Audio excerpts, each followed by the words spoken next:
speaking about the Affordable Care Act, how it affects us as students, us as and citizens, and part of the general public. So Dr. Craig, he traveled across the United States, speaking to different, so the book he wrote, Healthcare as a Social Good, is about the religious values in America and American democracy. So he traveled throughout the United States, spoke to different hospital administrators, different interfaith activists, and he learned how they balance the values, their personal values, and the community accountability that they all share. So he will be speaking further about that. So I will. Oh, and so pay very close attention. There will be a short quiz at the end, and you guys will be getting books for free. Good luck, Dr. Craig.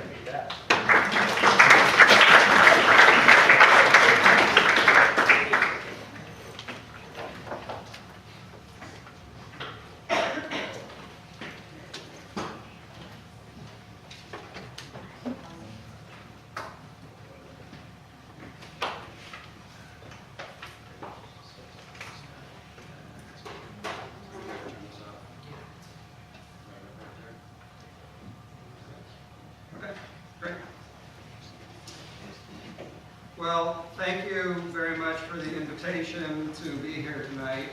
Thank you, Saad, for that invitation, and Nabil, thanks for a very nice introduction, and thanks to all of you for coming out tonight. I really appreciate your interest and your time.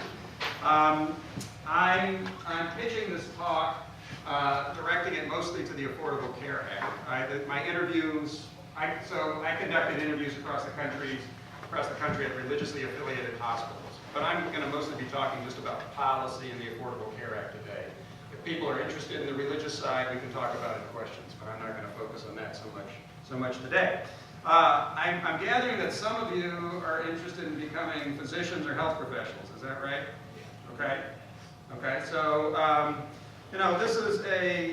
it's an interesting audience for me to address because I mostly talk to public policy people and hospital administrators, so it's interesting to talk to people who are thinking about moving in. And I see it as a good news, maybe bad news situation. So I'll give you the bad news first, which is in the past, health professionals have certainly had to think about insurance claims and government regulations, right, which takes up a lot of time. Well, the bad news is now you're going to have to think about how healthcare is being reorganized too, because we're about to enter into a major period of reorganization in healthcare. So that's the bad news. But the good news is you all should be at the center of that reorganization. This is very important that health professionals take an interest in how healthcare is changing and try to influence that. So I see this mostly as a good news situation. I'll quote somebody who I interviewed during my research, who was a leader of culture development in the hospital organization, and he said, "Today we have a sick care system. What will it take to build a healthcare system?" And I think this is a very profound comment and a challenge that all of us need to be thinking about seriously, is how do we build a healthcare system today? So to answer my title question, should I go into medicine? Yes, you should go into medicine. Right? You should go into medicine with both eyes open. One eye open to excellence in whatever your medical practice ends up being, and one eye open to innovation in terms of figuring out how to promote good health and make sure our system is doing that across the board. So yes, I think this is a great time to be going into medicine and the health professions today. Okay, so what I'm going to do today is I'm going to first of all talk about where we are today. And I'm going to talk some about healthcare costs, a little bit about health outcomes, and then I'm going to talk about what, in large part, were my findings during my research, which is the ways that people talk about healthcare, and then the realities of how healthcare is actually organized. Okay? And for me, there's a real difference between how we tend to think about healthcare in this country and how it's actually organized in this country. So I'm going to use that to set up a discussion of the Affordable Care Act, because it's hard to understand the Affordable Care Act without understanding where we've come. So that's why I'm setting it up that way. And then I'll talk about implications for physicians and health professions. In general, I wrote physicians because I was invited by AMSA. right? But this is generalized more. Okay, so we can't talk about healthcare today without talking about healthcare costs. This is very much part of the discussion today. So here's a slide that indicates how healthcare costs have been going up since 2006. So in 17.9%. But just to contextualize that, in 1970, the United States spent just over 7% of its GDP, its gross domestic product, on healthcare. And in 1990, that was 12%. So it's just been going up and up and up and up and up, right? So that's very much part of the discussion today. And if we're putting it in terms of per capita costs, you can see that that yellow bar is moving upward. This is partly because we have a relatively aging population as the baby boomers hit Medicare, and costs are going to go up as a result of that too. So healthcare costs is just part of the reality of talking about healthcare today. Here's a really interesting slide. Now the data comes from 2006, but it still tells a very interesting story. And the story that it tells is, right, as countries get richer per capita, healthcare spending goes up, and it tends to correlate. Right? Except for one outlier. Who's the outlier? Us, right? The United States. So in terms of what you would expect in terms of per capita wealth compared to healthcare spending, the United States spends disproportionately much more on healthcare than do other countries. So that's part of the story. Interestingly, there's actually been a slowdown in health costs recently. And this is a slide that shows that Medicare projections are actually coming out lower than were originally projected. So who knows whether it's the recession or maybe this is a longer trend. But this is a very significant downturn, so it's worth putting that into the picture too. Okay, so we have very high health costs in the United States, healthcare costs in the United States. So let's talk about coverage and outcomes, because this is also part of the story to set the context here. So in 2012, 47 million Americans were uninsured that year. So this is an important statistic to put into context, right? The United States spends 17.5% of its GDP on healthcare and doesn't cover 47 million people. Other advanced economies spend the highest is 12%, France, and all of them cover everybody. So there's just an incongruity here. Right? So this is one of the things we have to reckon with. The United States also does have some really quality programs, of course, right? And if you're talking about outcomes, the United States survival rates are very near the top in terms of cancer, in the middle for myocardial infarction, heart attacks, right? So does pretty well on the kind of sophisticated care end of the spectrum, though not necessarily the best in the world, which is somewhat contrary to what we might expect. Right? But if we look at some other statistics, so compared to other organizations of economic cooperation and development, this is an umbrella organization for advanced economies, the United States ranks 26th out of 34 in life expectancy and 31st in infant mortality. Health outcomes are not necessarily caused by healthcare, right? We have to say that right up front. There's social determinants of health, personal choices go into health, also not having regular access contributes to poor health too. So there are various factors going on here, but this is the context in which we have to have these discussions today. High healthcare costs and not necessarily the kinds of health outcomes or coverage that we might want to see. Okay, so that's very much the context in terms of where we are today. And for me, this raises the question: how well is healthcare organized and delivered today? Right, that's really the question that I want to try to talk about today. How well is healthcare organized and delivered in the United States today?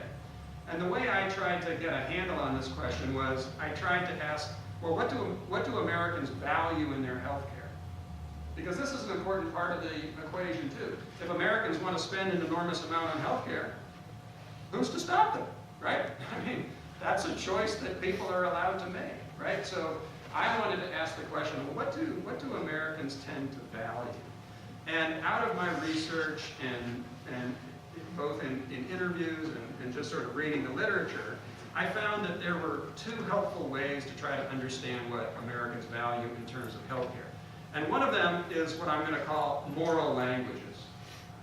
Okay, so when I went to these religiously affiliated hospital organizations, they talked about their mission statements and their core values. And so it was easy to see a moral language that they were using. We care about, right, justice and integrity and equality and service to the poor, or whatever it happened to be, right? So they were using a moral language. But I want to suggest that Americans in the national debate use moral languages too. And in fact, we use 3 moral languages to talk about healthcare. Some of us say, well, healthcare is a private benefit. And this is probably the most familiar language that we have in the national debate. Okay? Some people on the conservative end of the political spectrum say healthcare should be a private choice. We should let individuals choose more of the healthcare services they want, choose their own insurance policies, and we should let physicians and health professionals charge whatever prices they want to charge without having third parties get in the way, the government and insurance companies, for example. Okay, so that's another language of healthcare today. The final language is the language that healthcare should be a right, or healthcare should be a public right. And this is the long-standing liberal position, that healthcare should be a right. Okay, so we have these 3 moral languages, and we can also, however, study how healthcare has been organized. And what I have discovered is that healthcare doesn't really match any of these languages. That healthcare is organized as what I'm going to call a social good. Okay, not a complete social good, but a partial social good. Right? So this is to give some context in terms of where we are and how we got here. Okay, so I'm going to do this a little bit quickly, and we can circle back to these slides. There are a lot of complicated issues associated with this, but I just want to put it out here to get some ideas moving. Okay, so one language is the language of private benefit. And the basic language here is the idea that if you work, right, and you hope, at least if you have a good job, you're going to have health benefits, right? Isn't this the goal, right, to have health benefits? So you contract with your employer to have health benefits, right? That's the basic idea of private benefits. People also think that Medicare is a private benefit system. It is not a private benefit system. It's actually a social insurance system in which the current generation is paying for older people's care. But people assume that they paid in, therefore they're going to get back. So this is the language of private benefits. And it has some problems today. I'll give you an example of a problem with this language today. There was an article I read recently, a woman in Kentucky who has coverage through the Affordable Care Act. And this is what she said. She said, "I'm tickled to death with it. It's helped me out a bunch. I'm voting for Mitch McConnell, who is the Republican candidate from Kentucky who opposes the Affordable Care Act." Well, what's going on here? How does this compute, right? And I think one of the problems is we have this idea that health is a benefit, right? That no one's really paying for it. But in fact, all of us are paying for health care, whether it's through taxes or through premiums. We're all paying for health care. So we've got to get rid of this idea that it's just a benefit, right? It's something we pay for together. On the other side, the private side, we also had this phrase a number of years ago, maybe you remember it, right? Keep your government hands off my Medicare. Right? Right? Keep your government hands off my Medicare. How does this work? This is a government program, right? Well, we also have this idea that we own our health benefits. But if I own my health benefits, then how much is left for you all? Right? So there's a problem with this language that just doesn't work terribly well. Okay, so let's consider some alternatives. And I'll just mention that I've given sort of the principle of justice that goes with this particular language. People deserve their contracted health benefits. That's the basic idea. So what about healthcare as a private choice? This is the conservative position today. And conservatives are very consistent. Conservatives, should be praised for their consistency, which is if we value private choice in healthcare, then people should pay for their choices. That's basically the position. Okay? If we value private choice, then people should pay for their services, people should pay for their insurance, right? And one of the things that they're trying to say is this is not just a benefit, it comes out of your compensation package. So think about what you want to spend, right? And if you really think it's a private, something you own, well, then you should pay for your choices, right? So this is an important part of the conversation today. And the language of market reform or private choice, if implemented, which is what, for example, Representative Paul Ryan supports in Medicare, would radically change how healthcare is organized in the United States today. Dramatically change it, okay? And for some people, it would move in the right sorts of directions. Okay. Finally, the last language is the language of healthcare as a public right. This is the liberal position in the debate. And basically what liberals have been arguing for a long time is we spend a lot of money on health insurance, which is overhead. Let's get rid of health insurance companies and let's just have a single-payer health plan. And moreover, the government spends a lot of money on healthcare and can't control prices, which doesn't really make that much sense. So liberals argue, let's get rid of some of the excess overhead in healthcare. Let's guarantee everybody a right to healthcare. And let's have the government much more active in ensuring that that right is met. Okay? So this is the liberal position. So these are the three different positions that I think we find in the debate today. All right. So hopefully that gives us some context here. What I find difficult about the debate as it's currently operating is people seem to have very simple answers to complicated questions. One answer is let's just have a free market and our problems will be solved. Another is let's just have a public right and our problems will be solved. But healthcare is really complicated. It's more complicated than easy solutions. And you hear people say, for example, well, government is the problem. Right? If government's the problem, what are we going to do when 45% of healthcare spending, which is what government contributes today, is gone?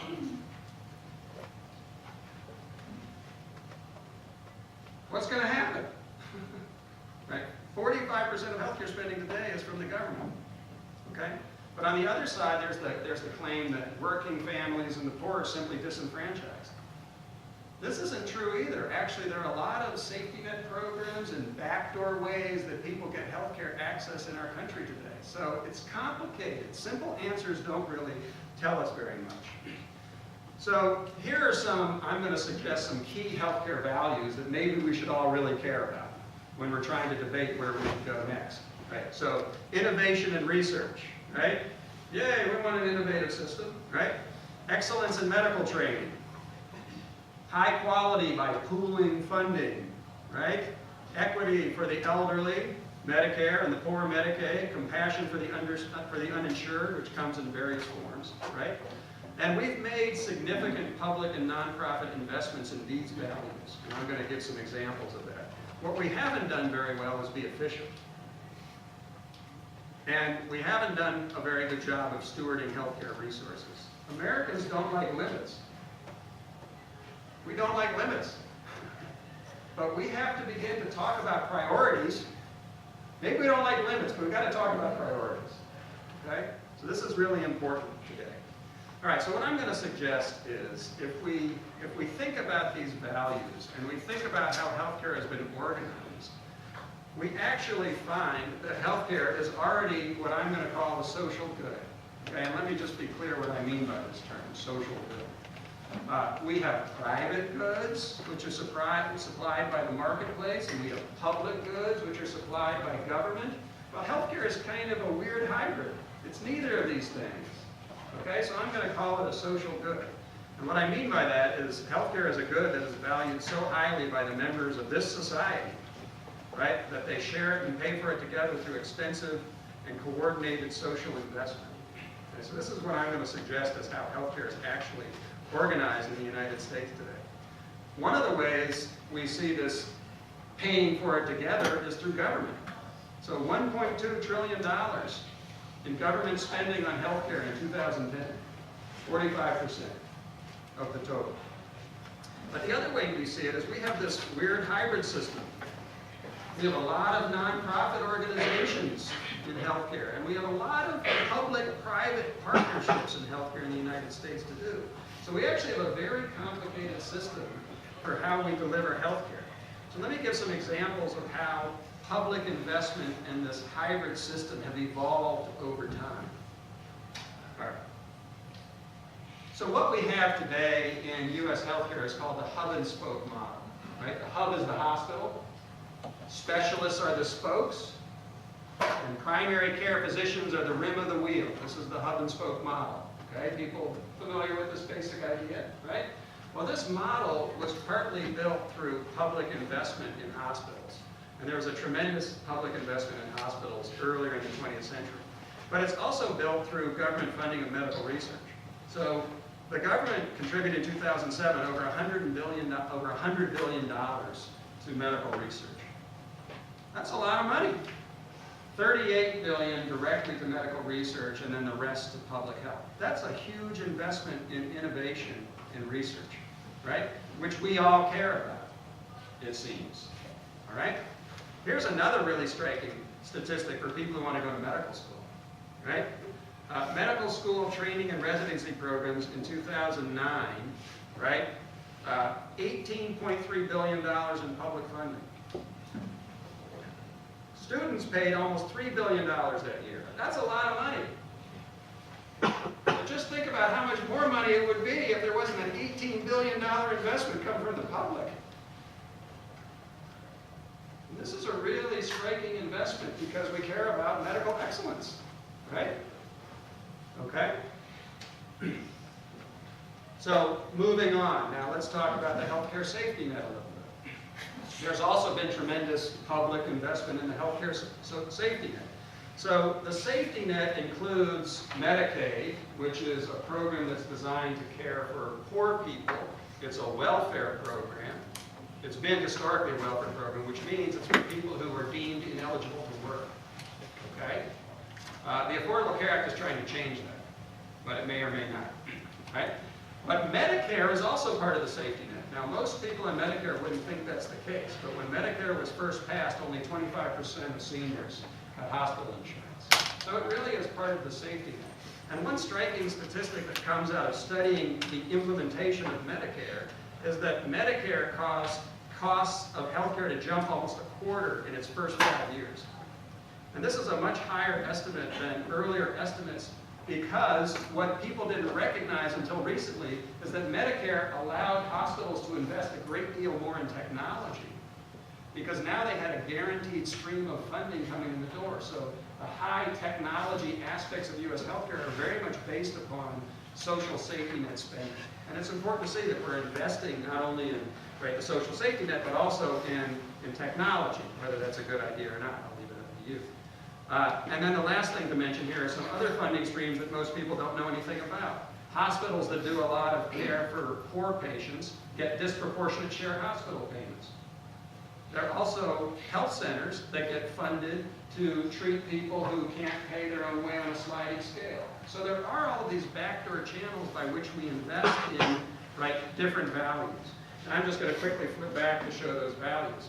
Right? So we invest together in innovation and research, excellence in medical training, quality through pooled funding, equity for the elderly and the poor, and compassion for the uninsured. So we invest in these values together, and the question then becomes, well, so what should we do going forward? Right? How should we think about moving forward? Okay, so I'm just about to begin to talk about the Affordable Care Act.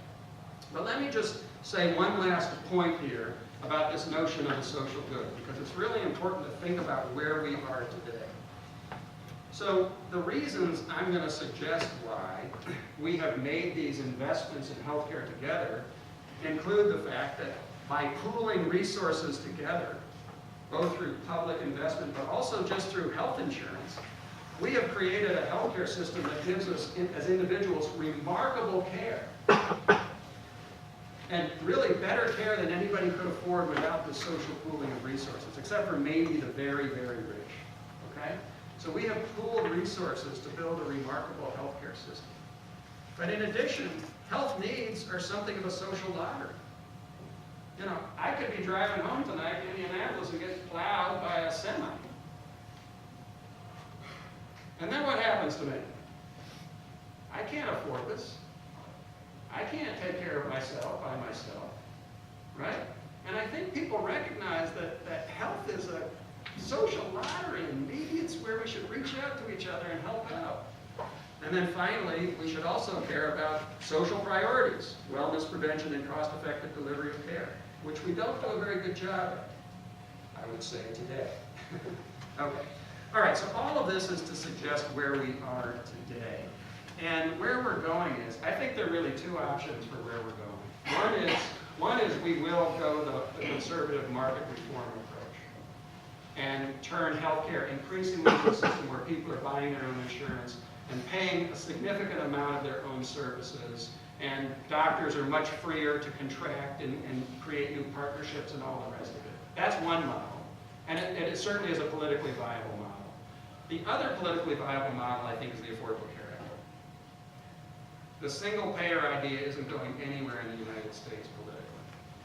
It's just not going anywhere. So I think these are the two viable options in terms of where healthcare goes today. So let's talk about the, I'm sorry, let me say one.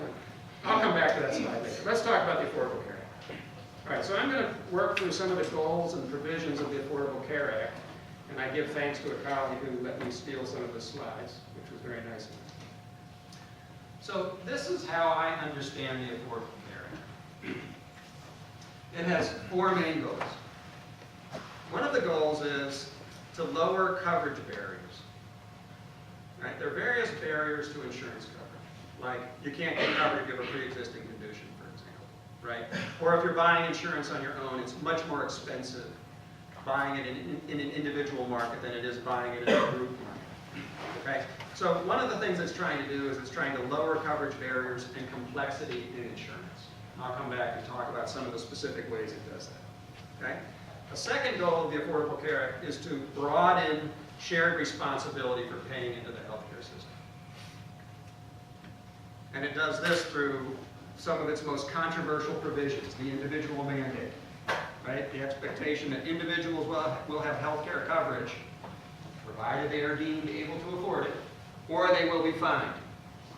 This is probably the most controversial provision of the Affordable Care Act. There is also a business mandate for businesses, for larger businesses with 50 or more full-time employees.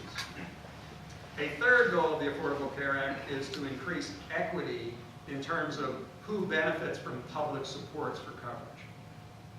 So it's trying to create a more equitable system so that more people can benefit from the kinds of public supports that we have already invested in the healthcare system. And then it provides some initial tools for what I would call social stewardship, trying to keep costs down. Frankly, the Affordable Care Act is not very good at keeping costs down. This is its great limitation. And it's great limitation because it wouldn't have passed if it was more robust on cost control. But nevertheless, I do think it has some provisions that will begin to help bring costs under control. All right, so let's talk about some of the provisions. Lower coverage barriers and complexity in insurance. So this is a busy slide. But some of the ways we can think about the Affordable Care Act is, the Affordable Care Act is primarily about reforming insurance. It's not really about reforming healthcare. It's really about reforming health insurance. So some of the ways that it reforms health insurance is, you probably know this, if you're under age 26 and, right, if you didn't have coverage some other way, you could stay on your parents' policy until age 26 now, right? That's because of the Affordable Care Act, all right? If you want coverage from an insurer, they have to give it to you now, regardless of whether you have a pre-existing condition or not. That's part of the Affordable Care Act, right? Health insurance plans have to cover preventive services as designated by those organizations.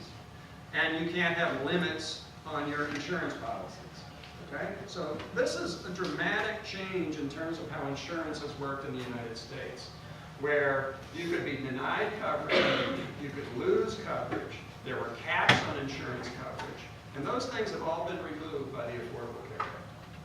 Okay, so those are some of the ways that the insurance market are changed. In addition, there is this idea that any insurance plan has to have these minimal essential benefits. Okay, and this is the list of 10 of them. There's been a fair amount of fighting over which one is it? I'm looking. Over reproductive health services, which are under maternity and newborn care, number 4. Right? You're probably familiar with some of the fights about those. Okay, so these are the basic reforms to the health insurance system. Right? There's some others. I won't get into all the technicality, but the basic idea is this. Right? you can, as an individual, get insurance, and it should have at least this minimal coverage, right? And no caps.